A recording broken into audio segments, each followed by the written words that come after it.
18 मई 2025 को राहु का राशि परिवर्तन होने वाला है। और राहु का ये राशि परिवर्तन वृश्चिक राशि के लोगों के लिए किस तरह के प्रभाव देगा, चलिए जानते हैं। जय माता दी दोस्तों, आप सभी का स्वागत है हमारे YouTube चैनल अमृता एस्ट्रो में। और आज की इस वीडियो में मैं बात कर रही हूं राहु के होने वाले राशि परिवर्तन के प्रभाव के बारे में। देखिए, राहु और केतु दोनों को ही शैडो प्लैनेट कहा गया है, मायावी ग्रह कहा गया है। इनका कोई अस्तित्व नहीं है, ये आपको दिखाई नहीं देंगे, लेकिन फिर भी इनका प्रभाव बहुत अधिक आपको अपने जीवन पर दिखाई देगा। और अभी तो राहु का युग चल रहा है। आईटी फील्ड हो गया, विज्ञान का क्षेत्र हो गया, कोई भी इनोवेशन हो गया, ये सब क्या है, मीडिया हो गया, ये सब राहु है। क्योंकि राहु भौतिक इच्छाओं को दर्शाता है। जितना भी भौतिक सुख है ना, वो सब राहु को चाहिए। और केतु क्या है? केतु मोक्ष है।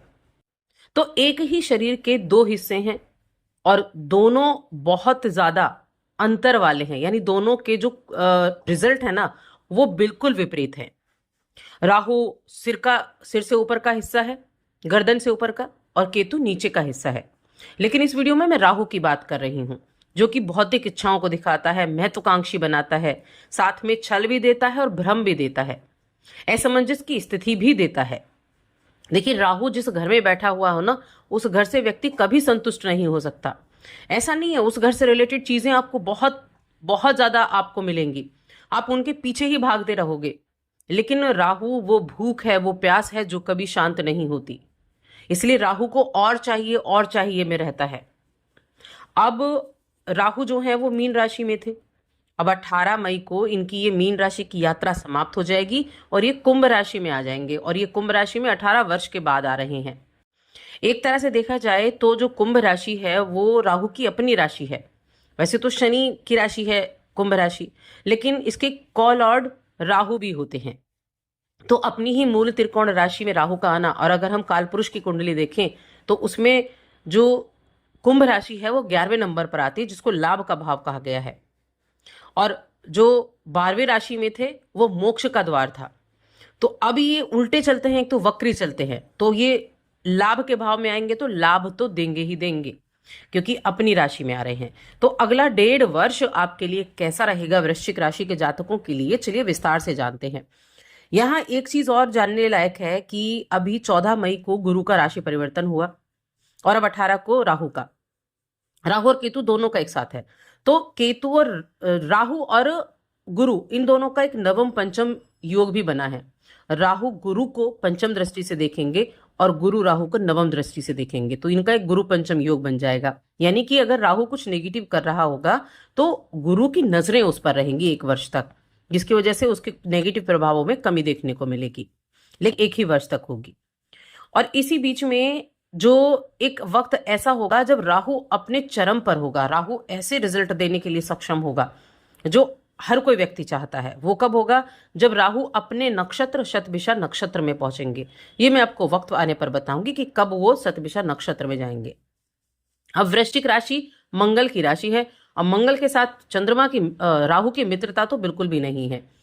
अब आपके लिए कहाँ आने वाले हैं राहु? चौथे घर में आपके लिए प्रवेश करने वाले हैं राहु। चौथा घर क्या है? संपत्ति का है। चौथा घर माता का है।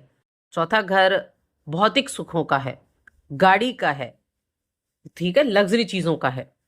तो ये एक तो परिवर्तन करेगा आपके घर परिवार में, आपकी संपत्ति, घर या स्थान परिवर्तन से जुड़े मामले को प्रभावित करने वाला है। यदि आप कोई प्रॉपर्टी बेचने की या किसी प्रॉपर्टी को खरीदने की योजना बना रहे थे, तो बहुत अधिक सोच समझकर पूरी जांच पड़ताल करने के बाद ही आपको निर्णय लेनी है। ये ध्यान रखना है आपको, क्योंकि जैसा कि मैंने कहा, राहु कहीं ना कहीं छल भी दिखाता है, राहु मायावी भी है, राहु मन को भी भटकाता है, आप लोगों की बातों में भी बहुत जल्दी आ जाएंगे। तो इसीलिए कोई भी बड़ा कदम उठाते हैं तो जल्दबाजी में ना उठाएं। आप हर एक चीज पहलू पर ध्यान रखकर आपको काम करना होगा। इस समय पारिवारिक माहौल में भी कुछ बदलाव आपको देखने को मिल सकते हैं, लेकिन ये देखिए, घरेलू मामलों में थोड़ा सावधानी रखनी है। एक लचीलापन बनाकर रखना है, एक सामंजस्य बनाकर रखना है, एक दूसरे के रिश्ते को महत्व देना है। और खुलकर बातचीत करनी है। इस चीज का बहुत अच्छे से आपको ध्यान रखना होगा, क्योंकि चौथे घर में जाना, चौथे घर में जाएंगे तो क्या होगा, आपके अष्टम पर दृष्टि जाएगी, आपके दसम पर दृष्टि जाएगी और आपके 12वें पर दृष्टि जाएगी। अब अष्टम, दसम और 12वां दृष्टि, एक चीज तो जरूर होगी कि विदेश जाने के योग बनेंगे, घर से दूर जाने के योग बन सकते हैं। करियर के लिए बाहर जाना चाहते हैं तो उसके लिए ये समय अच्छा रहेगा। ससुराल वालों से अच्छे से बनाकर रखें। अचानक से चीजें बदलेंगी जरूर, परिवर्तन का योग है। करियर में किसी ना किसी तरह का परिवर्तन इन 1.5 वर्षों में देखने को मिलेगा। हो सकता है आप नौकरी कर रहे हो और आपके मन में आ जाए क्यों ना व्यापार कर लिया जाए, क्यों ना दूसरी जॉब की जाए, तो कुछ ना कुछ परिवर्तन जरूर दिखा रहा है। इसके अलावा ये 12वां भाव जो है एक्सपोर्ट इंपोर्ट का काम करते हैं, उनके लिए भी थोड़ा सा सावधानी उनको रखनी होगी। देखिए, जहां अष्टम और 12वां भाव जुड़े हैं तो विदेश का योग बनेगा, चीजों का अचानक से घटनाओं का योग बनेगा। थोड़ा हेल्थ का जरूर ध्यान रखें और परिवार में कुछ गलतफहमी का भी आपके लिए ध्यान रखना है। देखिए, जितना ज्यादा धैर्य और समझदारी से आप काम लेंगे उतना ज्यादा आपके लिए अच्छा रहेगा। तो इसलिए कहते हैं ना कि धैर्य से चीजें आप संभाल सकते हैं, तो धैर्य रखते हुए आपको काम करना होगा। इसके अलावा राहु का नई नई चीजों पर प्रभाव पड़ेगा। अष्टम पर जो दृष्टि राहु की रहेगी, ये कुछ नई चीजों की तरफ, अगर कोई आप रिसर्च के फील्ड से हैं तो आपका काम अच्छा है, आप कुछ नया इजाद कर सकते हैं। जो भी इनोवेशन होते हैं ना, जो नए नए आविष्कार होते हैं, वो राहु कराते हैं, क्योंकि राहु बाउंड्री लेस काम करता है, बाउंड्री को मानता नहीं है। पारंपरिक चीजों से हटकर काम करने की व्यक्ति को एक ताकत देता है।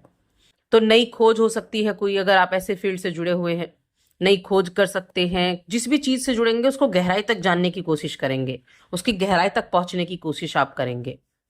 साथ में ये जो समय होगा, जो भी आपका काम होगा, उस काम में अपना पूरा 100% देने की कोशिश करेंगे। लग्जरी चीजें खरीदने पर खर्चा कर सकते हैं, खर्चे भी बढ़ जाएंगे।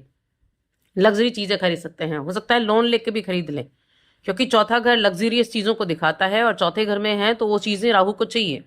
लेकिन माता की सेहत का आपको ध्यान रखना है। और देखिए, ये क्या करेगा, ये थोड़ा सा क्या करेगा कि इस तरह की चीजों से ज्यादा यहाँ चीजें अच्छी रहेंगी, जैसे प्रिंटिंग का काम हो गया, मीडिया का काम हो गया, या कॉस्मेटिक्स का काम हो गया, ट्रांसपोर्ट का काम हो गया, fertilizer, insurance company, automobiles, pharma sector, ऐसी चीजों के स्टॉक मार्केट में चीजें ठीक होने वाली हैं। ऐसी चीजों से आप जुड़ सकते हैं।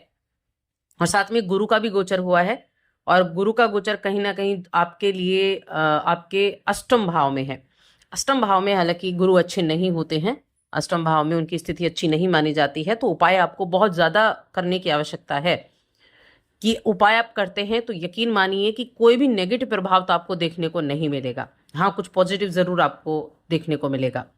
और उपाय क्या करना है, तो एक तो सबसे पहला उपाय तो ये रहेगा कि प्रत्येक सोमवार को शिवलिंग का दूध से अभिषेक करना है और श्रद्धा पूर्वक शिव चालीसा का पाठ वहीं बैठकर करना है। एक उपाय तो ये हो गया। दूसरा है 7 मुखी, 8 मुखी और 10 मुखी, ये 3 रुद्राक्ष धारण करें। शनि, गुरु और राहु तीनों को शांत करने के लिए, तीनों के नेगेटिव प्रभावों को कम करने के लिए बहुत अच्छा आपके लिए रहने वाला है। बस ये उपाय आपके लिए काफी है, और साथ ही चैनल को सब्सक्राइब कर लें।